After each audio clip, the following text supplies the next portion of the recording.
আর জিহাদের প্রস্তুতির জন্য আল্লাহ রাসূল তৈরি করেছেন আমাদেরকে।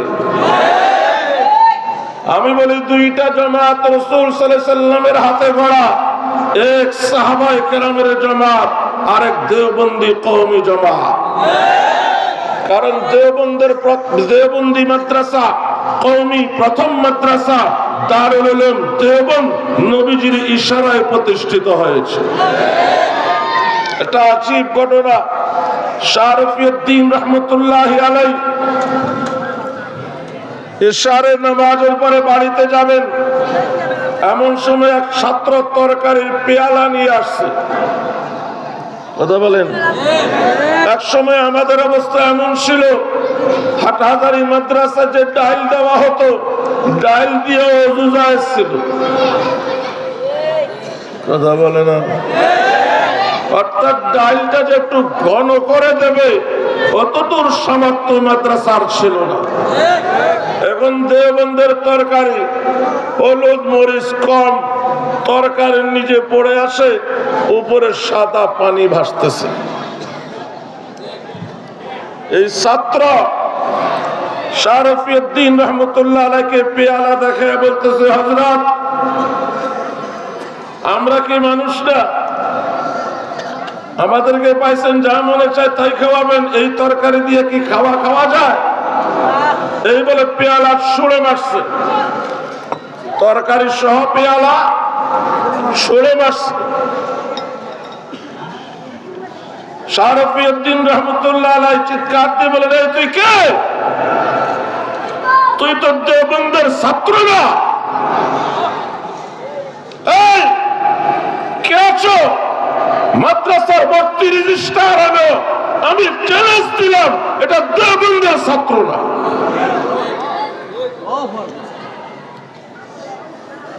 তাড়াতাড়ি রেজিস্টার আনা হলো। অন্যান্য ওস্তাদ স্টাফরা হাজির।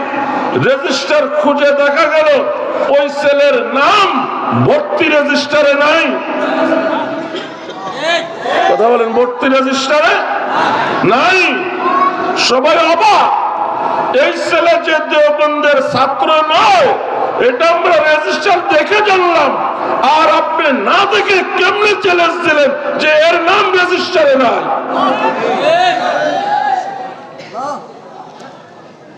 কথা বলেন। মেয়েরা যখন প্রথম প্রাপ্তবয়স্কা হয়, কিছু আলামত প্রকাশ পায়। এই আলামত কি দেখাবে না গোপন করবে? না দেখাবে যে আমি বালেগা হচ্ছি, গোপন করবে। কারণ এটা তাকে সম্মানী বানাবে, এটা তার ভবিষ্যতে মা হওয়ার লক্ষণ। মা হলো মানব জাতির সবচেয়ে বড় সম্মানের জায়গা আল্লাহ রাসূলের পরে। তো কেউ যদি নবীজিকে স্বপ্ন দেখে, এটা হলো সৌভাগ্যের জায়গা। এটা গোপন করা ভালো।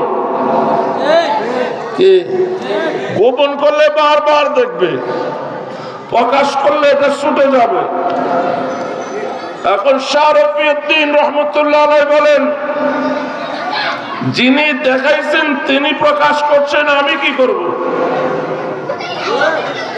সবাই দর্শে হুজুর, রেজিস্টার দেখে আমরা বুঝলাম এই ছেলে দেওবন্দের ছাত্র নয়। আপনি না দেখে কেমনি বুঝলেন? তো হুজুর বলতেছে, যিনি দেখাইছেন তিনি প্রকাশ করেছেন, আমি কি করব? এটা আরো কঠিন হয়ে গেল। পিড়াপিড়ি করার পরে হযরত বলেন, গত রাত আমি স্বপ্নে দেখেছি দেওবন্দে একটা কুয়া আছে, পানির কূপ, ওই কূপটা দুধে ভরা।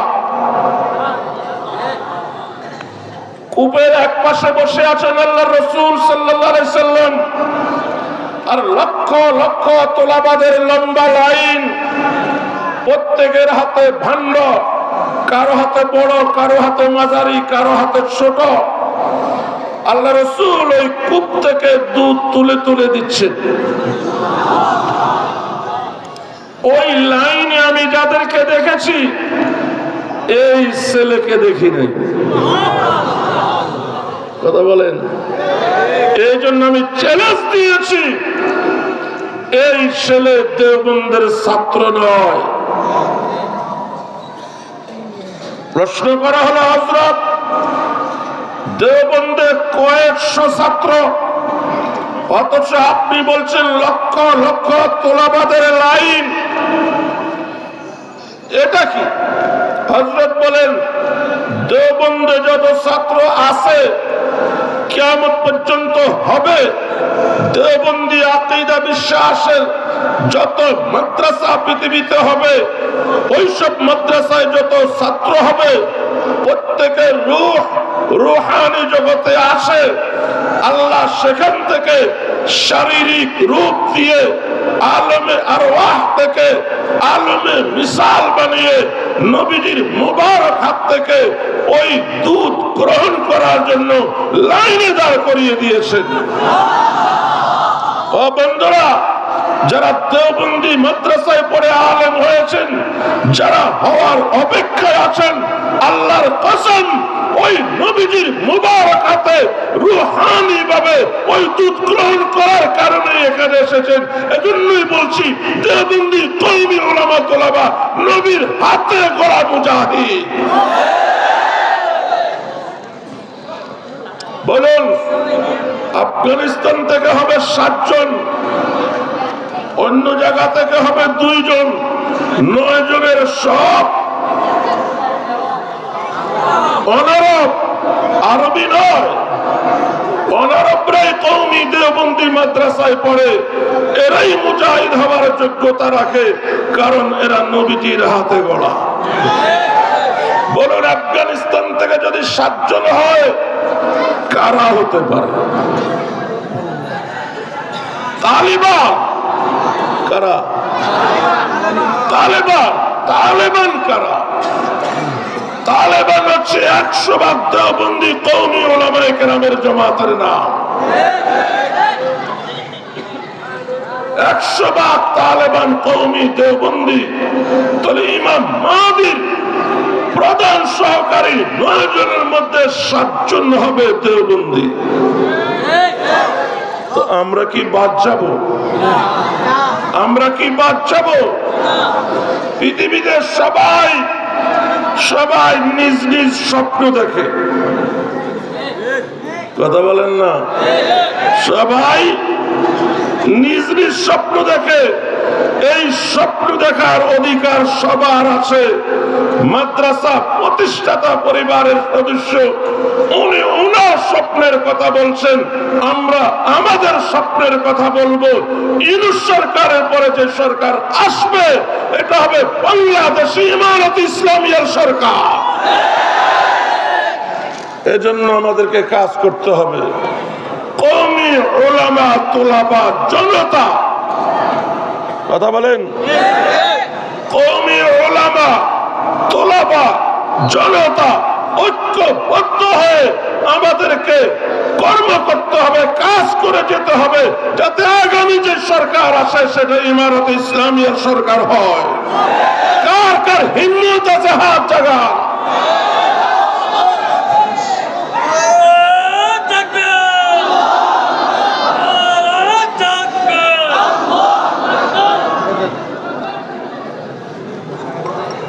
সাহস হচ্ছে না, তাই না? খলিফাতুল মুসলিমিন হযরত ওমর রাদিয়াল্লাহু তাআলা আনহু একদিন এক পাহাড়ের কিনারায় গিয়ে সার কাতার কানতে শুরু করেছেন। সাথীরা বলল, খলিফাতুল মুসলিমিন কাঁদছেন কেন? কোন যুদ্ধে মুসলমানদের বিপর্যয়ের খবর এসেছে? না। কোন বিশেষ সাহাবীর ইন্তেকাল হয়েছে? না।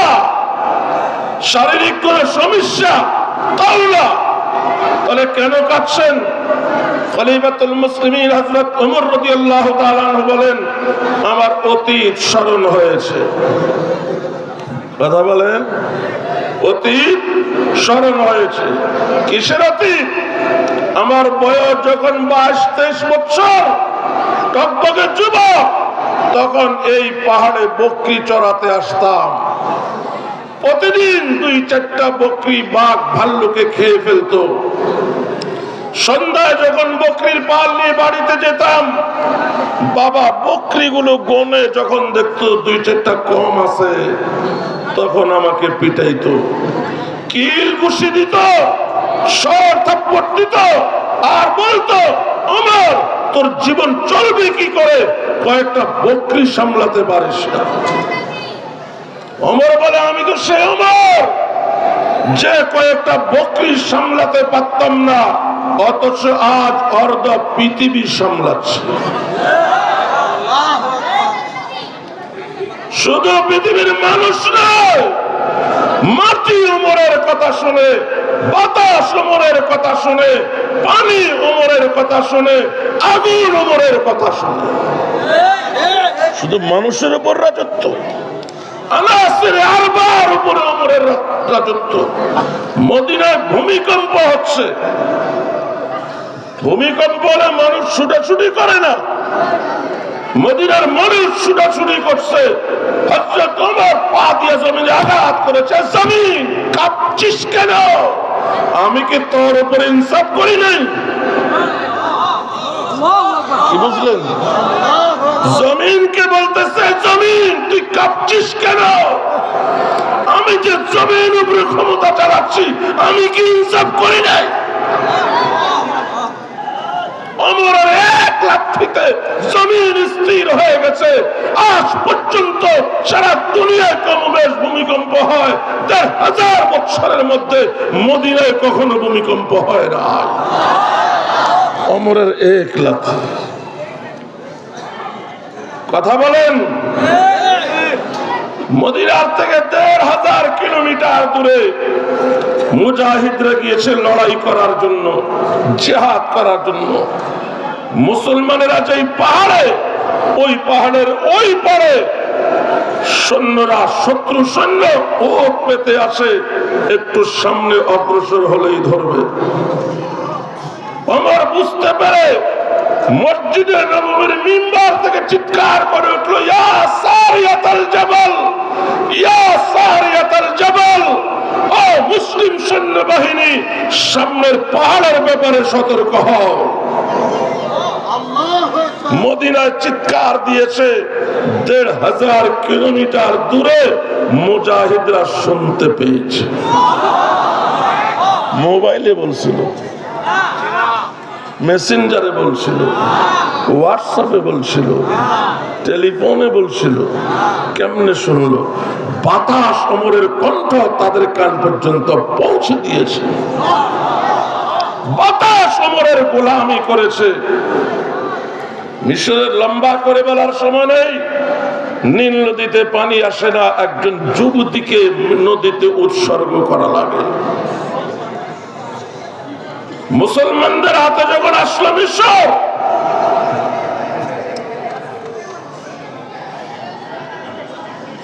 ওমর রাদিয়াল্লাহু তাআলা আনহুর কাছে যখন বার্তা আসলো, এখন তো আমাদের হুকুমত, কোন একজন যুবতীকে উৎসর্গ করতে হবে, পরেই পানি আসবে। এখন কি করা যায়? ওমর একটা পত্র লিখে দিলেন, এইটা নদীতে ছাড়ো, দেখো কি হয়। মিশরের লোকেরা হাসতে আরম্ভ করলো, ফেরাউনের গোষ্ঠী কিপ্তিরা। যেখানে একজন জলজন্ত যুবতীকে উৎসর্গ করা লাগে, সেখানে এক টুকরা কাগজ দিয়ে কি হবে? কাগজে কি লেখা ছিল? এ নদী, তুই যদি আল্লাহর হুকুমতে, আল্লাহর হুকুমে প্রবাহিত হয়ে থাকো, আমি আদেশ করছি পত্র পাওয়া মাত্র প্রবাহিত হবি। আর তুই যদি আল্লাহ ছাড়া অন্য কারো হুকুমে প্রবাহিত হয়ে থাকিস, তাহলে তোর প্রবাহিত হওয়ার কোনো প্রয়োজন নেই। পত্র নদীর তলায় রাখতে না রাখতে নদীতে জোয়ার শুরু হয়ে গেল। পানি ওমরের কথা শুনছে কিনা? ওমর কোন ডিগ্রি দিয়ে পৃথিবী সামলিয়েছেন? ওমর নোবেল বিজয়ী ছিলেন, কথা বলেন না। ডক্টর ছিলেন, ইঞ্জিনিয়ার ছিলেন, রাষ্ট্রবিজ্ঞানী ছিলেন না। ওমরের দুইটা পাওয়ার, একটা ইলমে ওয়াহী আর একটা সুহবতে নবী। কথা বলে না, ওমরের পাওয়ার কয়টা? দুইটা। একটা হলো ইলমে ওয়াহী আর দ্বিতীয় হলো নবীজির সুহবত। ওমর যে পায় আর যে পৃথিবী শাসন করেছে ওই পাওয়ার আমাদের মধ্যে আছে। আমরা ইলমে ওয়াহীর তালেবে ইলম, আমরা নবীর সুহবত ডাইরেক্ট পাই নাই, ইনডাইরেক্ট পাইছি। কথা বলেন। আমরা আমাদের যে মুরব্বীদের সোহবত পেয়েছি তারা তাদের মুরব্বী, তারা তাদের মুরব্বী, এইভাবে সিলসিলা আল্লাহ রাসূল পর্যন্ত। তাহলে আমরা কেন হিম্মত হারা হব? সম্ভব না, সম্ভব। শাইখুল হিন্দের সন্তানেরা যদি আফগানিস্তানে পারে, আমরা বাংলাদেশে পারবো। গত কিছুদিন আগে আমি আল্লামা মামুনুল হক সাহেবকে বলেছি, আপনাকে আমি মোল্লা ওমরের জায়গায় দেখতে পাচ্ছি, আর আমরা কওমি উলামা তলবা জনতা আমরা তালেবানদের মোর্চায় আসি। ইনশাআল্লাহ আমরা লড়াই করবো আপনার নেতৃত্ব দেন। ওই দিন বেশি দূরে নয় যেদিন বাংলাদেশে আফগানিস্তানের মতো ইমারত ইসলামিয়া কায়েম হবে। আগামীতে ইমারত ইসলামিয়া কায়েম করার জন্য লড়াই করতে হবে ভারতীয় আগ্রাসনের বিরুদ্ধে। আর আওয়ামী লীগ যদি কোনো সিট যদি আসার চেষ্টা করে তাদের বিরুদ্ধে লড়াই করতে হবে, এবং যারা আমাদের সামনে দাঁড়াবে ওদের বিরুদ্ধে লড়াই করতে হবে। কে কে লড়াই করতে প্রস্তুত আছে? কেউ একটু বেশি উদার হওয়ার চেষ্টা করতেছে, আওয়ামী লীগকে ক্ষমা করে দেওয়ার ঘোষণা দিচ্ছে। আপনি কে ক্ষমা করে দিবেন? যাদেরকে আল্লাহ ক্ষমা করে না। কথা বুঝবেন ঠান্ডা মাথায়। আল্লাহ যাদের ক্ষমা করে না, দুনিয়ার কোন নেতার কোন অধিকার নেই এই কুলাঙ্গারদের ক্ষমা করা। মক্কা বিজয়ের দ্বিতীয় দিন বেলা আনুমানিক 10টার সময় কাবার দরজায় দাঁড়িয়ে নবীজি ভাষণ দিলেন মক্কার কাফেরদেরকে লক্ষ্য করে।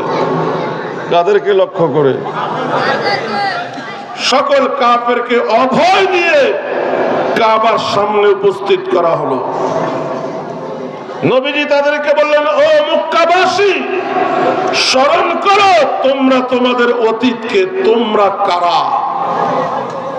মক্কার ক্ষমতা, মক্কার নেতৃত্ব যখন তোমাদের হাতে ছিল, কি ছিল তোমাদের চরিত্র, কি ছিল তোমাদের ইতিহাস?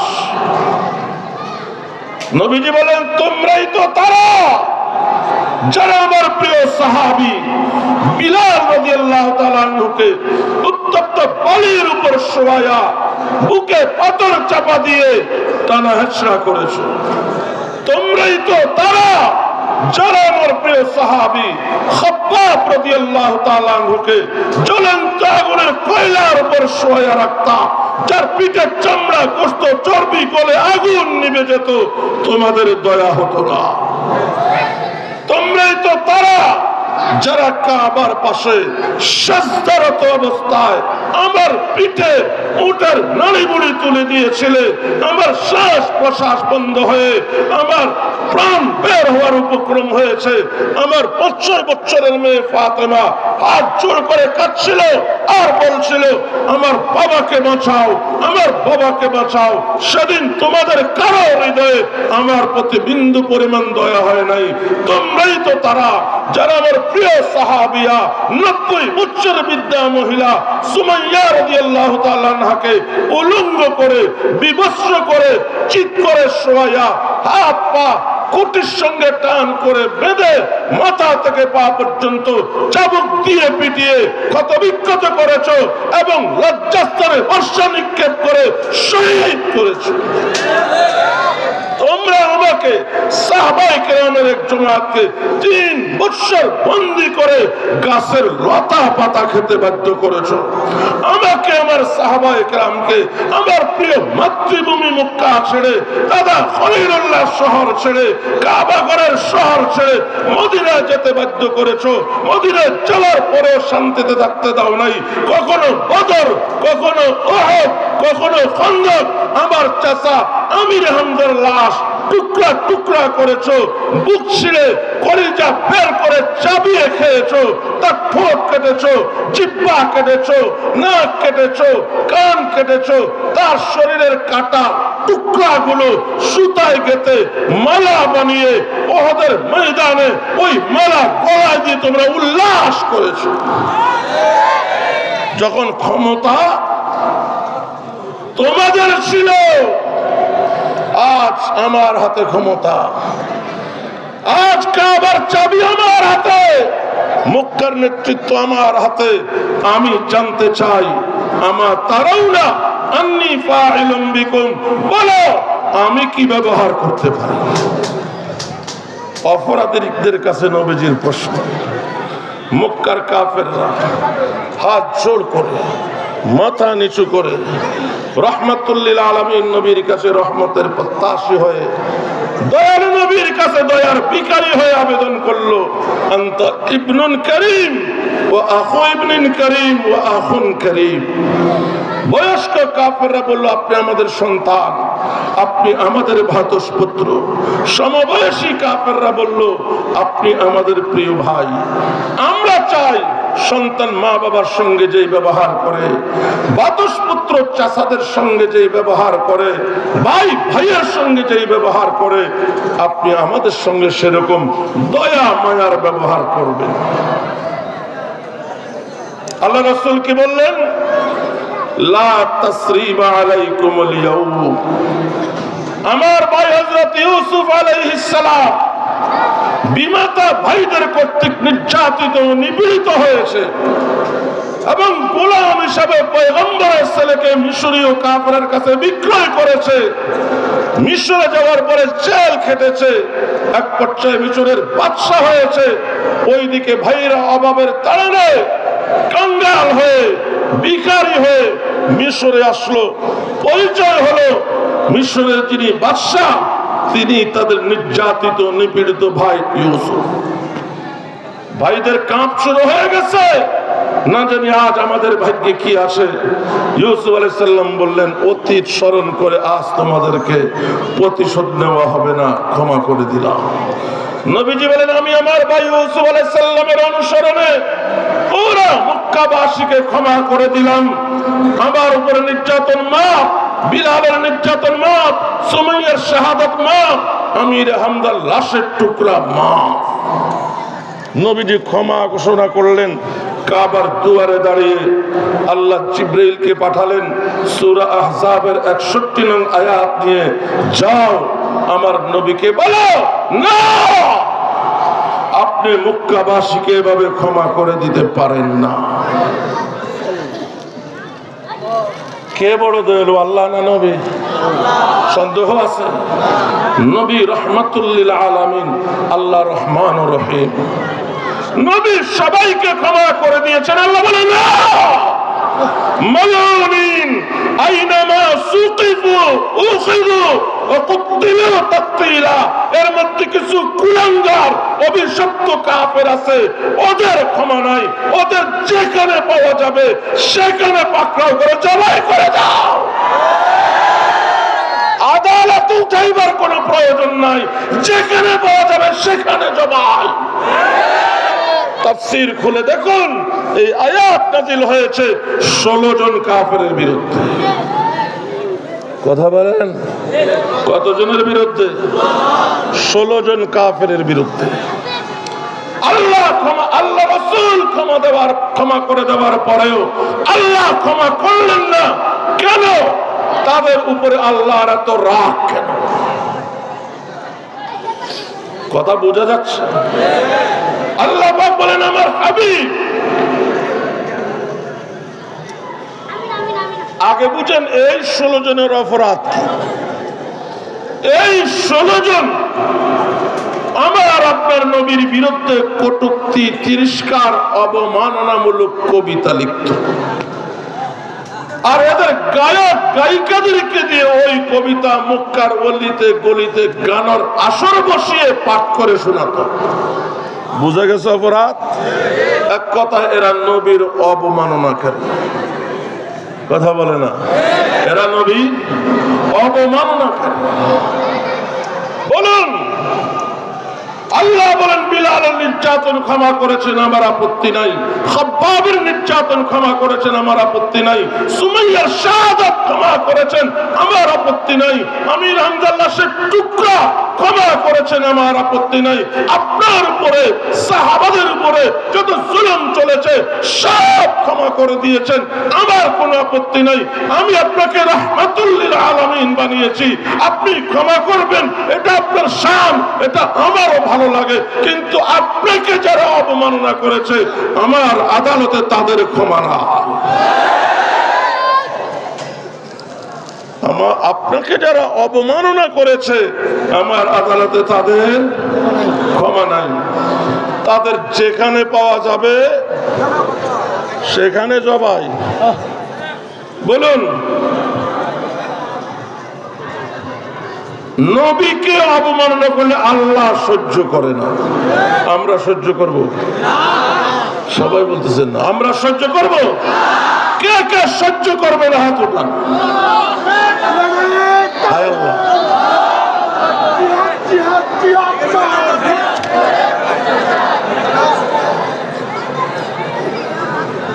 আমার 1 ঘন্টার মেহনত বরবাদ। আমি বলছি নবীকে অবমাননা করলে কে কে সহ্য করবে? সবাই এভাবে হাত উঠে দেন।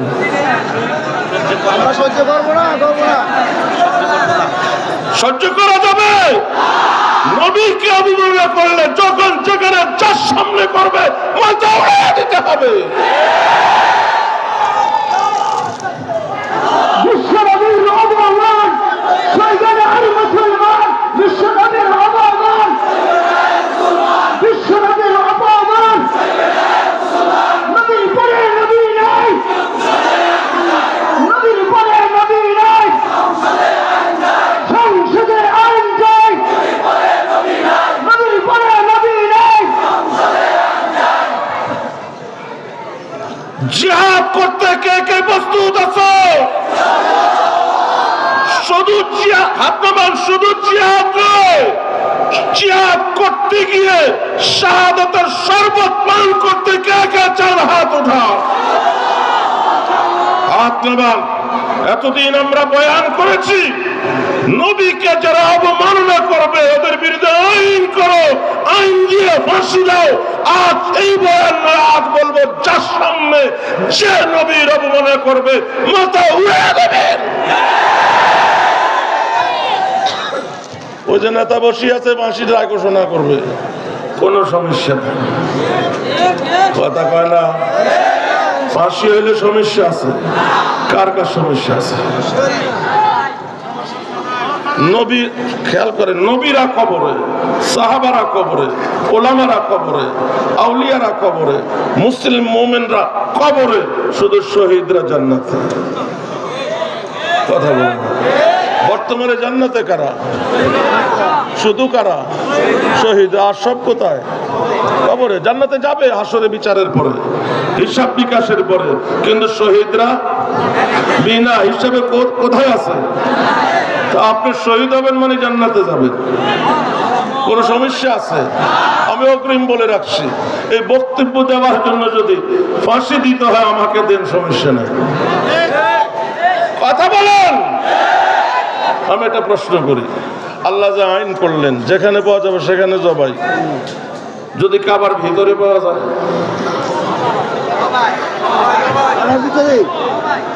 ভিতরে জবাই করবে না বাহির আইনা জবাই করবে? বাহির আইন না, কারণ ভিতরে জবাই করলে কাবা রক্তাক্ত হবে না, পাক হবে।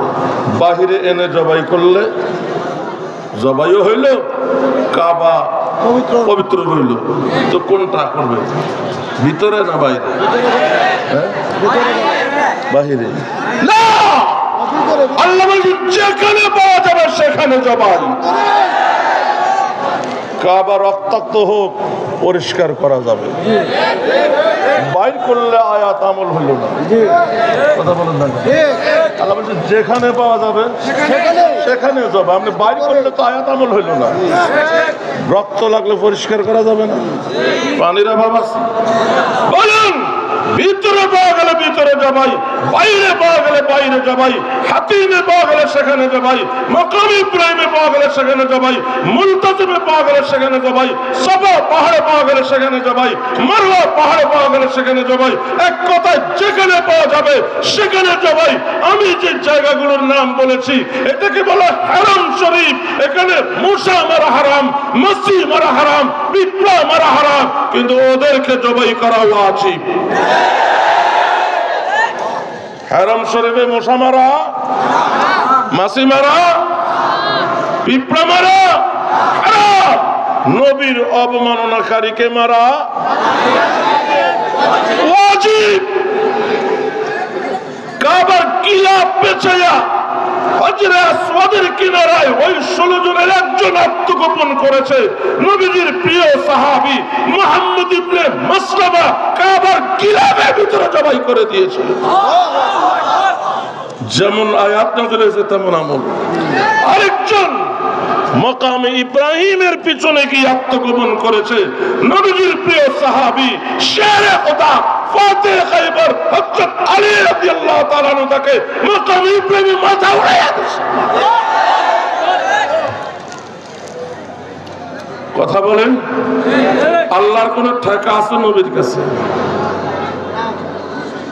আমাদের ঠেকা আছে? আজীব কথা, আমাদের বলে নবীর কাছে ঠেকা নেই। আল্লাহর টাকা নাই পৃথিবীর কারো কাছে, কিন্তু আমাদের টাকা আছে না নাই?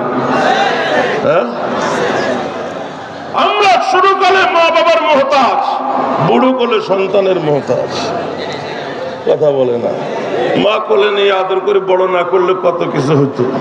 আবার বুড়োকালে সন্তানেরা যদি দেখা না রাখে দুঃখের শেষ থাকবে। আমাদের এই জগতে ওই জগতে আমরা আছি নবীর উসিলায়, আসমান জমিন পেয়েছি নবীর উসিলায়, ঈমান ইসলাম পেয়েছি নবীর উসিলায়, কালিমা পেয়েছি নবীর উসিলায়। কবরে শান্তি পাবো নবীকে চিনতে পারলে, ময়দানে আসে হাউজে কাউসারের শরবত পাবো নবীজির মুবারক হাতে, আমরা জান্নাত পাবো নবীজির সুপারিশ লাভ করলে। আমাদের এই জগতে ওই জগতে কদমে কদমে নবীজির কাছে থাকা, সেই নবীকে আমাদের জীবদ্দশায় কেউ অবমাননা করবে, আমরা সহ্য করবো, এটা হতে পারে না। যে যখন যেখানে নবীজিকে অবমাননা করবে সাথে সাথে মাথা উড়াইয়া দিতে হবে। কোনো বিচার নাই, কোনো মামলা নাই, কোনো আইন নাই, সাথে সাথে মাথা। কথা বলে না? ফাঁসি হইলে হবে।